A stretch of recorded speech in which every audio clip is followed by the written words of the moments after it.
Boa noite, aquele abraço carinhoso a todos os nossos telespectadores de Goiânia e de todo o estadão de Goiás. E vamos começar o nosso programa de hoje dando uma geral para saber como é que estão as câmeras, como é que está o trânsito em Goiânia agora às 18 horas e 31 minutos. Estamos mostrando a Avenida 85, hein? A Avenida 85 naquela próxima ali a 136. E um outro ponto que nós vamos mostrar também é na Avenida 85, próximo ao Campo do Goiás. Vocês estão vendo como é que está o trânsito aí. Vamos mudar? Vamos para o outro lado da cidade, mostrar a cidade inteirinha. A nossa câmera em parceria com o Dia Online, que está mostrando do Morro do Mendanha. Você está vendo aí Goiânia no ponto mais alto da cidade. Que paisagem bonita, que dia bonito, né? Que fim de tarde, começo de noite. E atenção você de casa, o COTRAN aprovou mudanças importantes que podem deixar a carteira de habilitação muito mais barata e acessível a toda a população. Muita gente sonha em dirigir e pode ser beneficiada, hein? Quem explica melhor preço, como fazer, o que fazer, é o nosso repórter Elias Júnior. Olá, Elias, boa noite.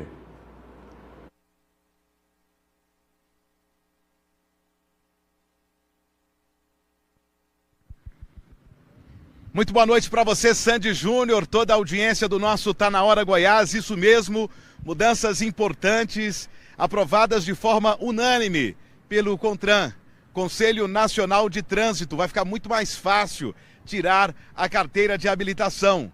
A medida muda o processo para a obtenção de CNH.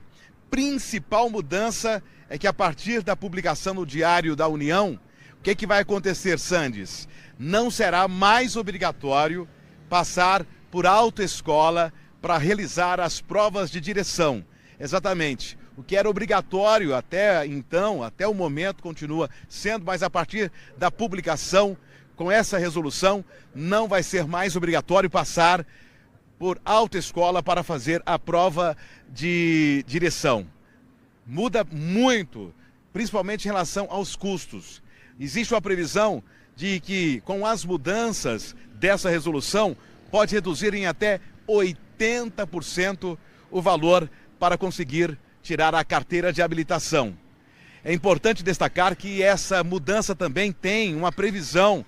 Ela está prevendo um curso, Sandy Júnior, curso teórico.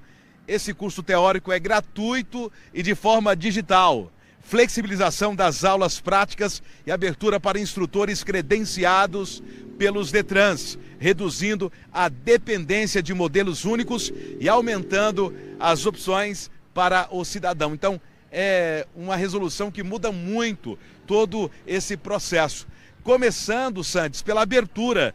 A abertura do processo poderá ser feita pelo site do Ministério dos Transportes ou então pela carteira digital de trânsito. Então, já começa pela abertura, seja pelo site do Ministério dos Transportes ou então pela carteira digital de trânsito. A obtenção da CNH continuará condicionada, claro, à aprovação nas provas prática e também teórica. Provas teórica e prática tem que passar por essas provas, não muda nada nesse sentido, tá certo? Essa resolução foi aprovada nesta segunda-feira e começa a valer quando for publicado no Diário Oficial da União. Tem alguns dados aqui que nós recebemos, dados da Secretaria Nacional de Trânsito, da Senatran. 20 milhões de brasileiros já dirigem, Sandes. Olha só que dado curioso. 20 milhões de brasileiros já estão nas ruas aí, dirigindo sem habilitação, ou seja, estão irregulares, né? Tem idade para possuir a CNH, mas não possuem esse documento. E o que diz, né, a pesquisa e os dados é que principalmente porque não conseguem arcar com o valor desse todo processo que até então poderia chegar até R$5.000. Então essa mudança é importante, previsão de reduzir em até 80% o valor para tirar a carteira de habilitação. Eu volto com você, Sandy Júnior. Obrigado, Elias Júnior. Boa notícia para começarmos o programa de hoje, hein? E por falar no programa de hoje, daqui a pouquinho, hein? Ivete Sangalo fez o primeiro show depois da separação. O que é que aconteceu? Nós vamos saber. Hoje, no quadro de solidariedade, tem uma filha que vem representar a mãe que precisa de um DNA. E é um DNA complicado porque a pessoa morreu. Mas mesmo assim tem condições técnicas de fazer? Tem. Então vamos tentar conseguir esse DNA. Vamos também, direto da redação, já, trazer as notícias fresquinhas, direto da redação com Sheila Araújo. E nós vamos seguindo por aqui agora falando de uma tristeza que aconteceu hoje cedo aqui em Goiânia. 2 funcionários da Comurg, eles estavam indo para o trabalho de moto ao caminho do trabalho. E morreram depois de serem atingidos por um carro num cruzamento sem sinalização de pare lá no setor São Francisco. Uma notícia que abala a família dos dois e a família da Comurg, que é muito grande também. Vamos acompanhar na matéria de Brunelli Portela. Os 2 homens eram funcionários da Comurg e seguiam para o trabalho quando o acidente aconteceu por volta de 6h30 da manhã. Eles foram identificados como Paulo Henrique Lopes Araújo, de 61 anos, que pilotava a motocicleta, e Adriano Pereira Rodrigues, de 63, que estava na garupa. Imagens de câmeras de segurança flagraram o momento da batida no cruzamento da Avenida Resende, no setor São Francisco, em Goiânia.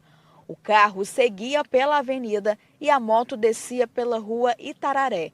Como o local não tem sinalização de pare, o veículo atingiu a motocicleta em cheio.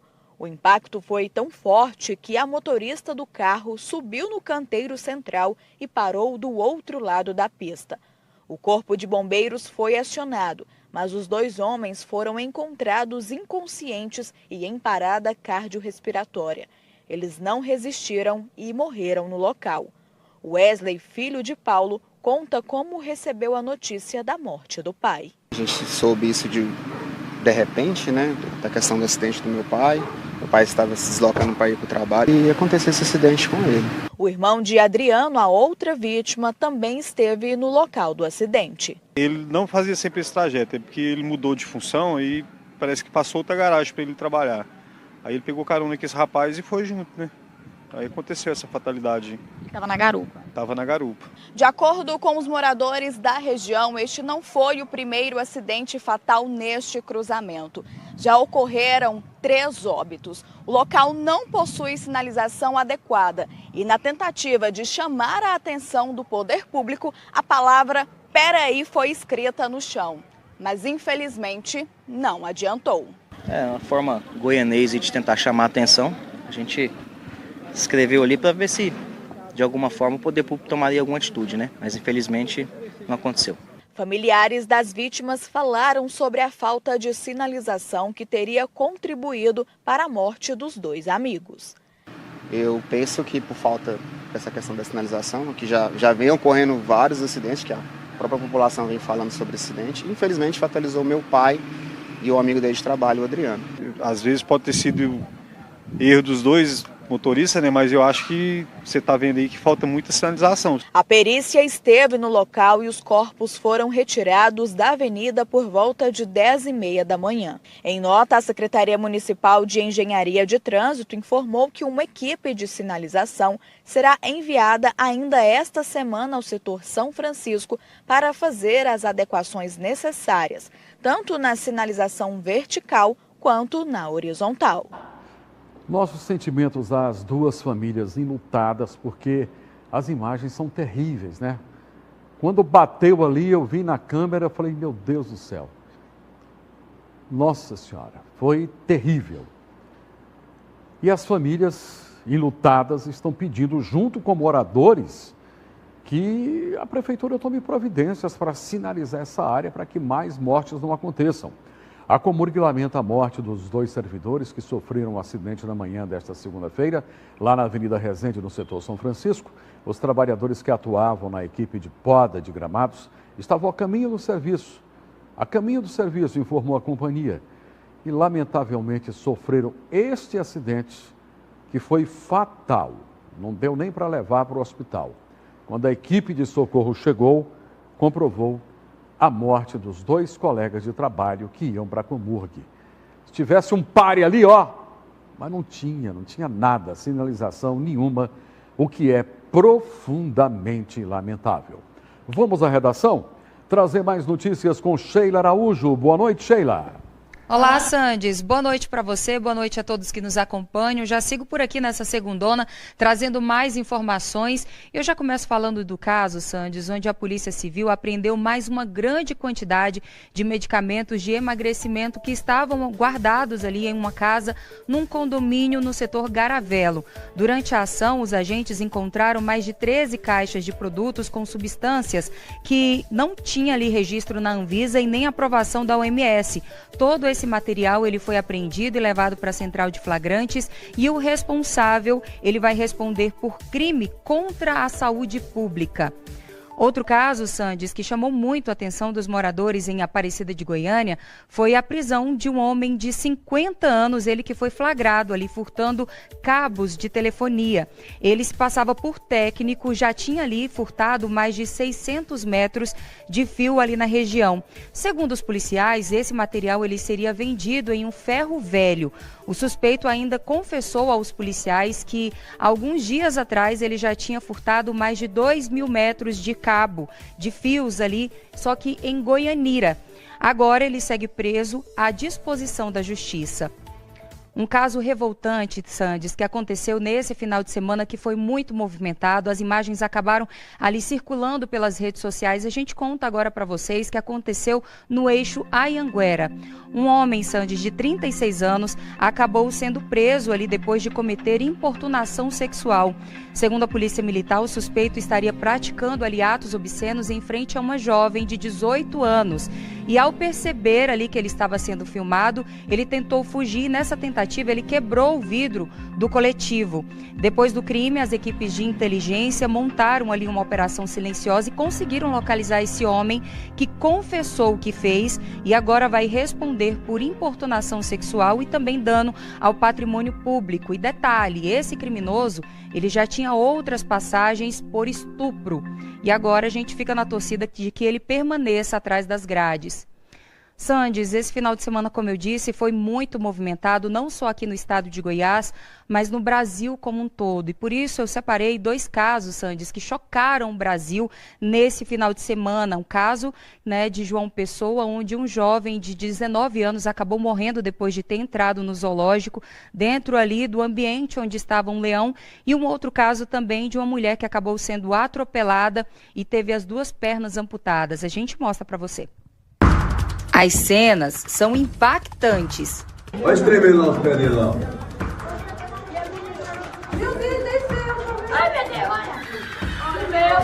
Um jovem de 19 anos, identificado como Gerson de Melo Machado, morreu depois de invadir o espaço onde fica uma leoa no Parque Zoobotânico Arruda Câmara, conhecido como Bica, em João Pessoa, na Paraíba. O momento foi registrado por visitantes que estavam no zoológico.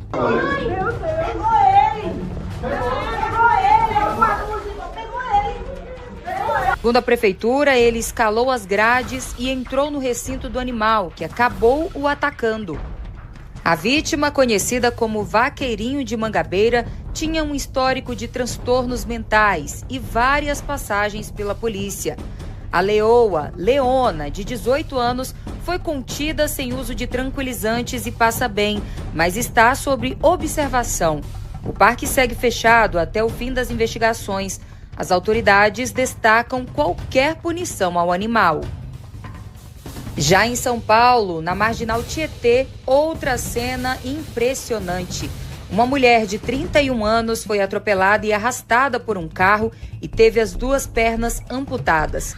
A vítima, mãe de 2 filhos, está entubada em estado estável. O agressor, identificado como Douglas Alves da Silva, de 26 anos, foi preso em um hotel na Zona Leste após resistir à prisão e ser baleado por policiais. Imagens de câmeras de segurança mostram o momento em que o motorista passa por cima da mulher e arrasta por vários metros.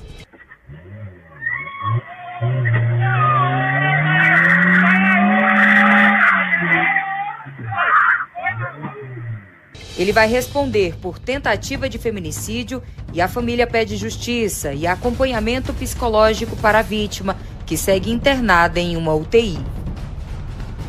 2 casos gravíssimos que chocaram. Esse do cara tá no bar, discutiu com a moça, atropelou ela porque quis, passou em cima dela, 1 quilômetro ali embaixo do carro. perdeu as 2 pernas, está completamente desfigurada, numa UTI, no estado grave, gravíssimo. E o primeiro que a Sheila contou, mas que coisa, o rapaz perturbado. Como é que ele vai lá na jaula do leão? Esquizofrênico, coitado, perturbado mental. Segundo dados que a Sheila falou, a leoa deu uma unhada e matou na hora o rapaz. Vamos falar de coisa boa? Então vamos lá, atenção estudante, você quer estudar com flexibilidade, mas sem abrir mão da prática presencial? Na graduação semipresencial da Unicesumar, você tem o melhor dos 2 mundos. Aulas online, encontros presenciais no polo mais próximo de você. E olha que são 1.300 polos espalhados pelo Brasil inteiro, com laboratórios completos e inovadores nas áreas de bem-estar, engenharia e saúde. Tudo com recursos modernos e o acompanhamento de professores e tutores experientes para garantir que você aprenda de verdade. E o melhor, hein? Você conquista o seu diploma em uma universidade nota máxima no MEC, reconhecida em todo o país. Então aproveite, pega aí o seu celular, ponte a câmera do seu celular para o QR Code e matricule-se agora mesmo na Unicesumar.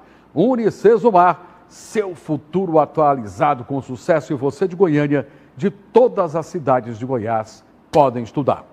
E nós seguimos falando de 2 casos muito tristes que aconteceram aqui pertinho da gente, na vizinha cidade de Goianira. Numa casa, 4 irmãos foram deixados sozinhos enquanto a mãe saiu para beber. E em outra família, um padrasto acusado de torturar os enteados, um deles, inclusive, com deficiência mental. Situações que chocam e preocupam toda a comunidade. Vamos acompanhar na reportagem de Lucílio Macedo. Nossa equipe acaba de chegar no Conselho Tutelar da cidade de Goianira, região metropolitana da nossa capital, porque o Conselho, através de uma denúncia anônima, conseguiu praticamente salvar 4 crianças que estavam abandonadas em uma residência no setor Paineiras. 4 crianças, entre elas um bebê de 9 meses. A mãe teria deixado essas crianças trancadas nesta casa para ir para uma distribuidora ingerir bebidas alcoólicas. Quando vocês chegam nessa casa, nessa residência, vocês encontram, além das crianças ali, que tipo de ambiente? Um ambiente insalubre para uma criança viver, né? Muita sujeira, muita comida podre, o cheiro era muito forte, o mau cheiro era muito forte. Inclusive, a nossa equipe deu ânsia de vômito. E as crianças muito sujas demais da conta. Nós tivemos que dar banho nessas crianças para poder levar essas crianças para o abrigo. E a sujeira era imensa. Casa bagunçada, roupa e muita bebida alcoólica que as crianças tinham acesso. E elas não tinham água para beber. Essa mãe, ela foi encaminhada pela Polícia Militar para a delegacia, ela permanece presa. Como é que fica a situação da guarda das crianças? Bem, a mãe foi presa em flagrante, né, no mesmo dia. A polícia conseguiu localizá-la numa distribuidora do mesmo setor ali. Ela foi para a Polícia Civil em Trindade, para a DP em Trindade. O delegado fez todos os trâmites ali. Acredito que esteja presa ainda, mas a gente não sabe. As crianças, o menor, que é o bebê de 4 meses, ele foi encaminhado para a avó. Nesse momento ele está com a avó paterna. E as outras 3 crianças, elas estão no abrigo da nossa cidade. Nós continuamos no Conselho Tutelar, mas desta vez, minha gente, a mesma equipe, só que com outro caso.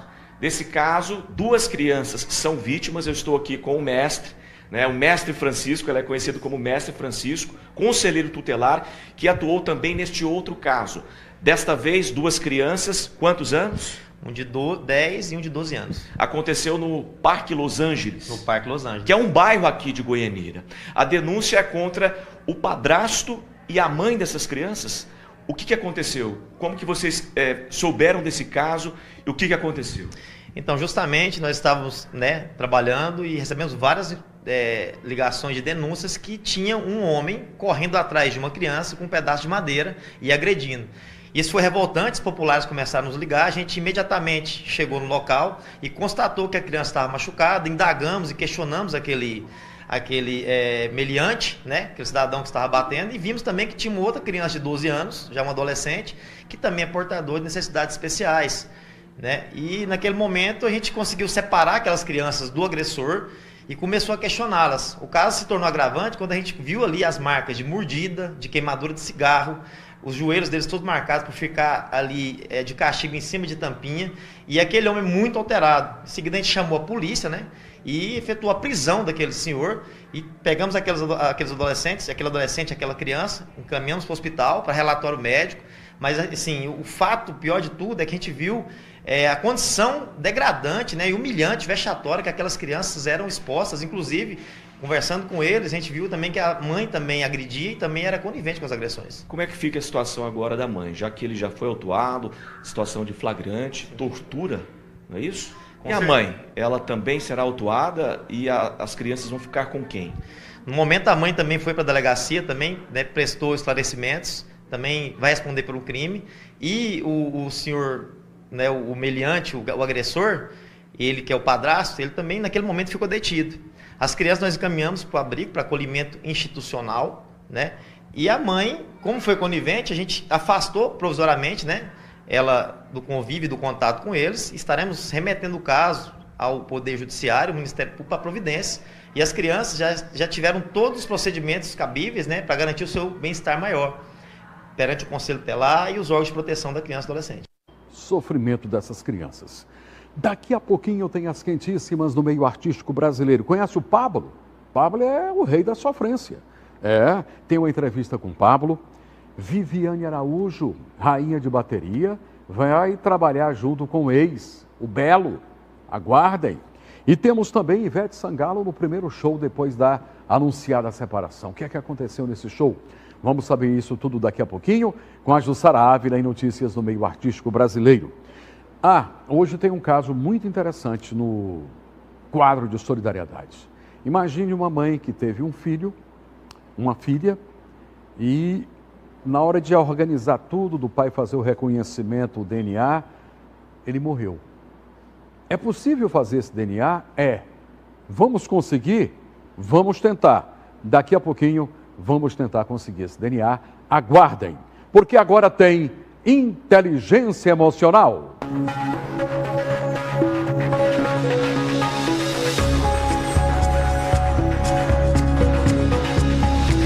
E quando nós vemos casos fortes de tortura a adolescentes, todo mundo fica assim abalado. E as crianças também sentem isso, muitas vezes elas assistem sem entenderem direito o que acaba acontecendo e acabam levando para dentro de casa os problemas, que nascem dentro de casa também. Quem explica tudo isso é a nossa psicóloga Adriana Sodré. Boa noite, Adriana. Boa noite, Sandy. Tudo bom? Tudo bem. Tudo jóia. Boa noite, pessoal de casa. Nossas crianças hoje estão tendo acesso a muitas informações. Às vezes a gente acha aí que só a gente que está vendo no jornal e as crianças não estão ali no sofá assistindo essas reportagens que a gente tem visto aí, né, infelizmente, tortura inclusive vindo da própria mãe, mas as crianças dentro das escolas, elas têm esse acesso, ou pelo celular de um colega, ou por comentários, às vezes na própria fila mesmo da cantina, elas acabam ouvindo. Então é importante que, antes de tudo, você tenha uma comunicação muito aberta dentro de casa com a sua criança, né? Ela precisa chegar da escola e você está sempre perguntando como que foi o seu dia, acompanhar de perto, né? Hoje, por conta da nossa correria, a gente acaba só fazendo o papel que a gente tem que fazer de levar, de buscar, de dar comida, né? E não é assim. A gente precisa entender como que está o emocional, o que essas crianças têm vivenciado no dia a dia na escola, como que elas têm conversado, o que elas têm conversado, e você sempre passar para elas que você vai estar do lado, que você é a segurança dela. Então, às vezes, uma discussão com um amigo, né? Uma oportunidade ali de você mostrar que você está do lado, que você vai ensinar, um problema na escola, às vezes, com o diretor, com a coordenadora, que ainda mais adolescente, que está na idade aí de responder, né? Então você acaba intervindo ali junto com a criança para que ela se sinta segura, sabendo que você vai protegê-lo. E a gente pode perceber que se a criança está passando por alguma situação que está trazendo medo diante dessas reportagens, é no comportamento. Ou a criança tem apego excessivo, ou ela passa a ser agressiva, né? Ou ela tem problema de sono, às vezes não quer sair de casa, ou às vezes só quer dormir, não quer se relacionar. Você precisa perceber a mudança de comportamento do seu filho dentro de casa, casa com os amigos, perceber o que eles conversam. Eu gosto muito de trazer os amigos do meu filho para dentro de casa. Isso ajuda bastante, porque aí você consegue perceber o assunto, você consegue intervir ali, participar e dar informação. Então, assim, para que a sua criança não tenha medo do que está assistindo, é que ela se sinta segura, não esconda o que está acontecendo no jornal, mas explica para ele que aquilo ali é um caso atípico e que não é comum, né? Mas que ele tem o pai e a mãe para proteger. Assunto muito importante, porque nós temos que cuidar das nossas crianças. E até segunda com mais um tema importante. Até segunda, uma ótima semana para vocês. Felicidades. Agora vamos falar de saúde. Esta semana no quadro Saúde é o que interessa, a nossa repórter Elise Souza traz entrevista com Sandra Campos Teixeira. Vamos conferir.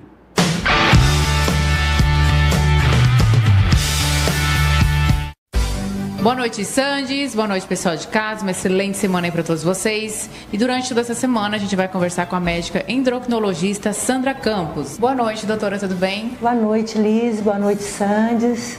Boa noite todo mundo de casa. Obrigada pelo convite. Adoro falar sobre esse tema, que eu acho que é um tema importantíssimo, que vai ajudar muito as pessoas em casa a se cuidar e a prevenir essa doença. Doutora, para começar, quais são os primeiros sinais que mais indicam risco de diabetes? Uma coisa super importante é que o diabetes pode ser uma doença silenciosa. Então, nem sempre a gente deve aguardar o surgimento de sintomas. Mas vamos lá, os principais sintomas são boca seca, a pessoa urina muito durante o dia, durante a noite, cansaço, emagrecimento, pode acontecer também infecções. Mas como eu disse, o mais importante é sempre pensar que ela pode ser uma doença silenciosa. Então procurar fazer exames periódicos para fazer o diagnóstico o mais precocemente. Principalmente se você tem diabéticos na família, se você está acima do peso, se você não movimenta, não está sedentário. Então, faça exames periódicos. Doutora, pré-diabetes sempre evolui para diabetes? O pré-diabetes pode evoluir para o diabetes. Então, o grande desafio é controlar essa situação, que é uma situação patológica. O pré-diabetes não é uma pré-doença, é uma situação patológica que pode evoluir para o diabetes. O mais importante é a prevenção. Alimentação adequada, atividade física e controle do peso. Vocês vão ver que esse é o ponto-chave. Esse trio de peso, atividade física e alimentação é o mais importante, não só na prevenção, mas também no controle quando já instalado. Muito obrigada. Sandys, é com você. Até amanhã. Até amanhã, Liz. Mas a pergunta está no ar. O que a Jussara é?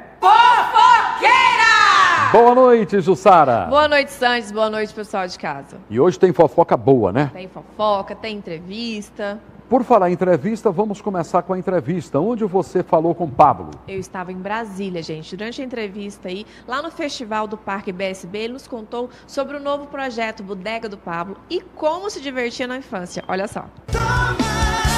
Que ele nunca faz o que você me fez.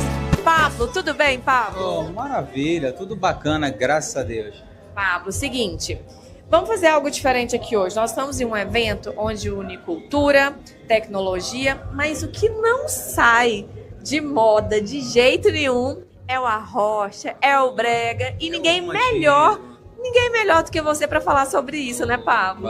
Primeiro eu quero dizer que eu estou feliz demais de estar aqui em Brasília e pela primeira vez nesse grande evento, um evento muito conceituado, onde todos os artistas, eu acredito que querem estar presentes numa festa maravilhosa como essa. Então estou muito feliz em poder, de uma forma direta ou indireta, estar fazendo parte desse evento hoje, somando de alguma forma. São muitos anos de experiência já nos palcos, mais de 22 anos aí, fazendo muito sucesso por onde passa. E agora tem o Bodega do Pablo, que é inspirado nos bares nordestinos. É isso? Conta pra gente um pouquinho desse projeto. Então, a Bodega é um projeto que eu já venho junto com a minha equipe, elaborando como vai ser isso, o formato e tal.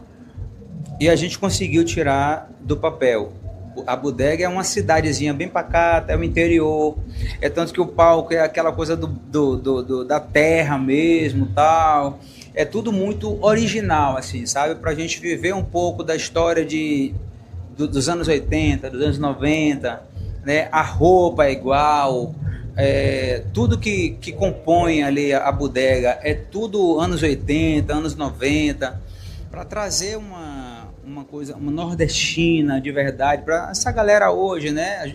A geração de hoje entender o que era os anos 80, o que era aquela coisa nordestina de verdade. Então hoje no palco, aquele carro antigo, aquelas músicas que marcou muitas gerações, tal. Então é tudo muito original assim. A gente hoje, graças a Deus, conseguiu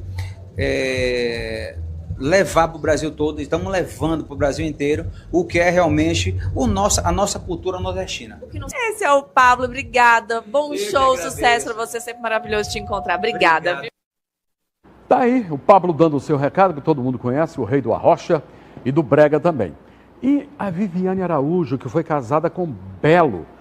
Vão trabalhar juntos? Pois é. Focada aí no seu retorno no horário nobre, a Viviane Araújo mostrou que o seu passado, sim, ficou definitivamente lá para trás. Durante um mini desfile da Salgueiro, ela abriu o jogo sobre a expectativa de trabalhar na mesma novela que seu ex-marido, o cantor Belo. Vamos assistir. Eu estou encarando mesmo como um grande desafio para mim, como profissional. Você ficou chateada com essa declaração da Rayane, achando que você tem que se curar de alguma coisa? Quem? Da Rayane, da namorada do... Gente, juro, não vi nada mesmo, de verdade. Então, assim... Não tem nada pra se curar aí. Não, pelo amor de Deus. E assim, vocês nunca tiveram uma briga em público também. Foi uma situação que vocês terminaram bem resolvido, você e o Belo. Então não tem por que ter esse auê todo, vai ser tudo bem profissional. Não, é claro, a gente nunca brigou assim, não. Nossa história passou, a gente teve, né, toda a história que todo mundo sabe, que todo mundo conhece, mas passou e cada um seguiu a sua vida e agora a gente vai se encontrar num trabalho. Encontrar um trabalho. Bomba! Anunciar a separação, mas já teve show. Como é que foi o primeiro show da Ivete solteira? Neste domingo, a Ivete Sangalo subiu-se aos palcos pela primeira vez depois de anunciar a separação do Daniel Caldi. E a apresentação aconteceu lá em Salvador, na Bahia, né, com a turnê Ivete Clareou nas redes sociais. E a Veveta, a gente compartilhou um vídeo esbanjando a mesma energia e carisma de sempre. O que nos mostra é que ela não está tão abalada assim e, pelo menos, ela está segura da sua decisão. Olha só.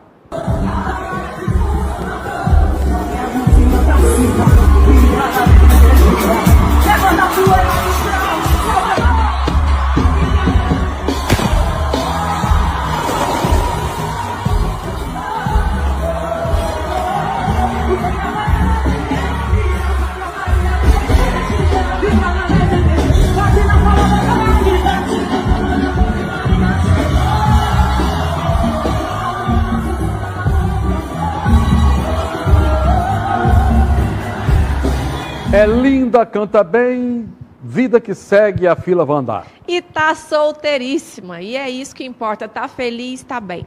Sabe quem é o namorado da Ivete Sangalo? Namorado? É? Ela já tem namorado? Eu não sei, tô perguntando, sabe quem já é o... Não, calma, ela acabou de ficar solteira agora. Creio eu que ela vai passar um tempinho agora pra se curtir, eu imagino isso. Amanhã... Mas pretendente não vai faltar, não. Claro que não, linda, bonita, maravilhosa, talentosa. É isso. Só tem um defeito. Qual? Você tem que achar. Até amanhã. É isso, até amanhã, gente. Agora vamos trazer o nosso quadro de solidariedade.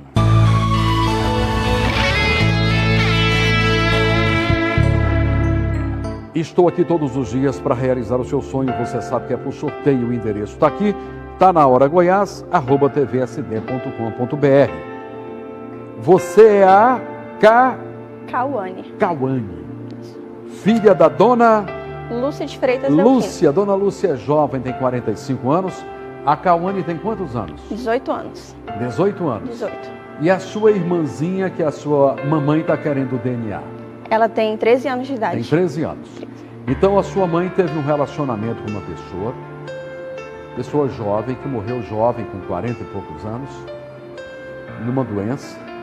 E quando eles estavam preparando para fazer o DNA, para comprovar ou não se era o pai da sua irmã caçula ou não, ele veio a falecer. Isso, ele faleceu mês passado. Mas a família topa fazer o DNA. Topa. A família dele. As irmãs pediram. As irmãs pediram. Isso. Então, se as irmãs pediram, é porque as irmãs estão achando que ele é o provável pai da sua irmã caçula. Isso, o pai da Yasmiona. Senão a família não pediria. Não. Aí falaram com a sua mãe topou e o que eu imagino? Manda um pedido lá para o Sandes. Foi sorteada. E aí, no sorteio, você veio hoje representar a sua mãe. Isso.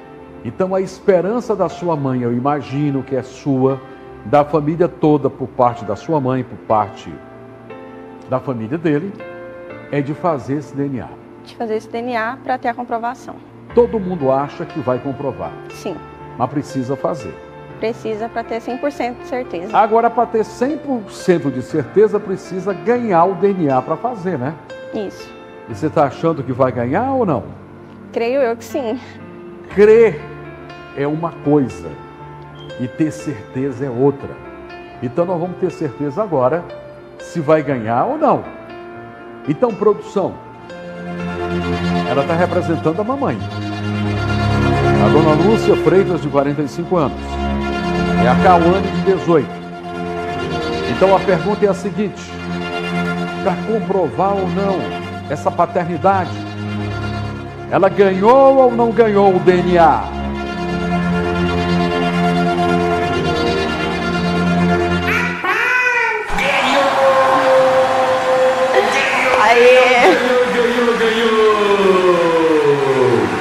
Oferecimento do laboratório Medin. Quem vai falar de lá é o Dr. Fernando Cabral.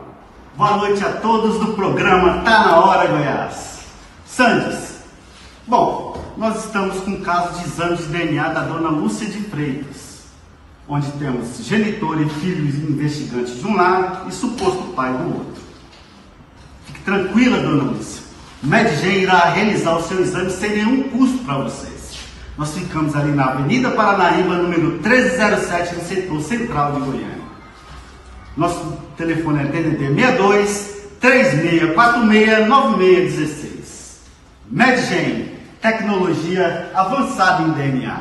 Um abraço. Outro Medgen, muito obrigado, viu, Fernando Cabral? Muito obrigado. Olha aí o endereço.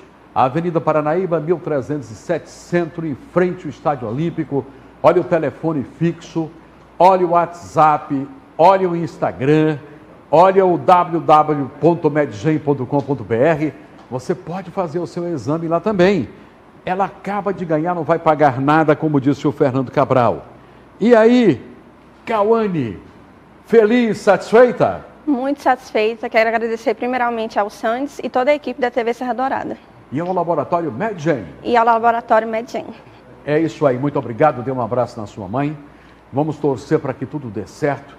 Rapidamente fazer esse exame para todo mundo ficar tranquilo. O que todos estão imaginando, que se comprove que o que faleceu é realmente o pai da sua irmã caçula. Isso. Tá bom? Se Deus quiser e Ele quer. E graças a Deus, mais um sonho realizado através do nosso quadro de solidariedade. Eu preciso de você. Sandy Júnior faz o bem sem olhar a quem. Vamos! É rápido, hein? Há um rapidíssimo intervalo comercial. Então, se é rápido, nossos comerciais, por favor.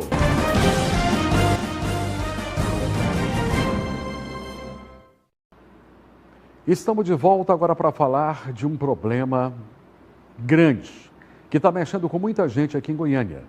Lá na unidade de saúde do setor Boa Vista, além da falta de estrutura que nós mostramos na semana passada no jornalismo da TV Serra Dourada, os atendimentos foram suspensos pelos próprios profissionais. Eles denunciam que não tem segurança para trabalhar e que as agressões dentro da unidade de saúde estão acontecendo a cada dia. Vamos acompanhar na reportagem. Na semana passada, nossa equipe esteve na unidade de saúde da família do bairro Boa Vista, em Goiânia, para ouvir a população que procurava atendimento. As reclamações eram muitas. A principal delas, a falta do sistema de check-in para exames, impedindo pacientes de agendar procedimentos importantes. Agora, outra denúncia se soma às dificuldades vividas por quem procura atendimento na unidade. Os enfermeiros da USF Boa Vista afirmam que não vão retomar os atendimentos enquanto não houver segurança no local. E os problemas aqui na USF da Família, do bairro Boa Vista, parecem não ter fim. Pior ainda, estão aumentando, porque agora nossa equipe foi chamada mais uma vez para falar de um outro problema sério, a falta de segurança aqui na unidade. Isso afetando os colaboradores e comprometendo todo o serviço. Essa daqui é a Andréa, ela é enfermeira e vai relatar agora o que eles enfrentam dentro aqui da unidade de saúde, principalmente nesse período que chegou aí para vacinação. Andréa, explica para a gente, para começar, essas ameaças, essas agressões aqui, têm sido constantes e vocês precisam do quê? Constantes e crescentes, né? O que que acontece? A gente sempre veio sofrendo agressões emocional, verbal e agora partiu para a física. Então, a unidade em si, ela está com várias situações que levam a isso. Por exemplo, nós não temos, assim, houve aglomeração dos usuários porque as escolas e os CMEs, eles vêm pedindo para atualizar cartão de vacina e assinar um termo. Nós temos o Bolsa Família também que precisa olhar cartão de vacina, atualizar e pesar. Então isso aglomerou a unidade e nós não temos um profissional específico na sala de vacina. O sistema da sala de vacina, o programa, ele é quase que inoperante, ele cai a todo momento, o que faz com que aglomere mais e esses pessoal, eles ficam aqui nessa sala de espera com calor, porque esse vidro absorve calor. A unidade não está sendo limpa porque os funcionários da higienização, eles estavam cumprindo o aviso, falaram que não tinha material e não estavam limpando a unidade. Então, tudo contribui, né, culmina para as pessoas ficarem mais intolerantes e partir para cima de nós que estamos aqui na linha de frente, sendo que o problema vem lá de cima, nós aqui somos só a pontinha do iceberg. Uma servidora registrou o momento em que uma mulher parte para cima dela dentro da sala de vacinação. Olha aqui meu braço. Olha aqui.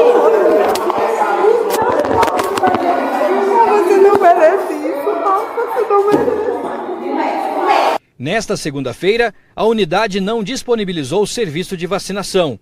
O pedido é para que a Secretaria Municipal de Saúde garanta a presença de segurança fixa no posto. A gente está aqui para servir a população, a gente vai servir a população de uma forma que a população também nos respeite e não nos agrida. No mesmo bairro, a menos de 1 quilômetro da unidade de saúde, existe uma base da Guarda Civil Municipal. Quem precisa de atendimento aprova o trabalho dos servidores, mas desaprovam a falta de infraestrutura do posto de saúde. 6h30 da manhã, estou aqui esperando, e aí me falaram que veio uma pessoa e agrediu o profissional aí, e por conta dessa pessoa irresponsável a gente não vai ter a vacina e eu não tenho condição nenhuma de comprar a vacina que custa R$1.000. Não tem remédio, que vai pedir, não tem remédio. E tem muita gente que não tem condição de comprar remédio. Então, assim, nós estamos precisando de ajuda mesmo. Ajuda para nós e ajuda para os médicos que tem um guarda municipal, porque nós pagamos, queremos não, nós pagamos tudo, imposto de tudo. E na hora de receber, ninguém recebe o que merece. E a Secretaria Municipal de Saúde informou que a sala de vacinas do CSF, do Boa Vista, está fechada porque a servidora apresentou atestado médico. Segundo a pasta, os demais atendimentos seguem normalmente. A unidade conta com vídeo monitoramento 24 horas e a Guarda Civil Metropolitana faz rondas constantes, tanto de dia quanto à noite.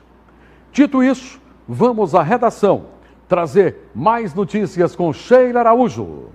Tô de volta, Sandes. E olha, a Polícia Militar descobriu um verdadeiro esconderijo de drogas dentro de uma casa na Vila Rosa, aqui em Goiânia. No local, Sandes, os policiais encontraram ali, dentro da cozinha, um túnel onde estavam escondidos a maconha, né? Uma maconha, 100 quilos de skunk, que é uma maconha de altíssimo valor. Para vocês terem ideia, essa droga, essa quantidade que foi apreendida, passa dos R$2 milhões. O responsável pela guarda é um homem de 26 anos, ele acabou sendo preso ali, Sandes, e vai responder por tráfico. E vale lembrar que ele já tinha também passagens e agora vai responder pelo mesmo crime.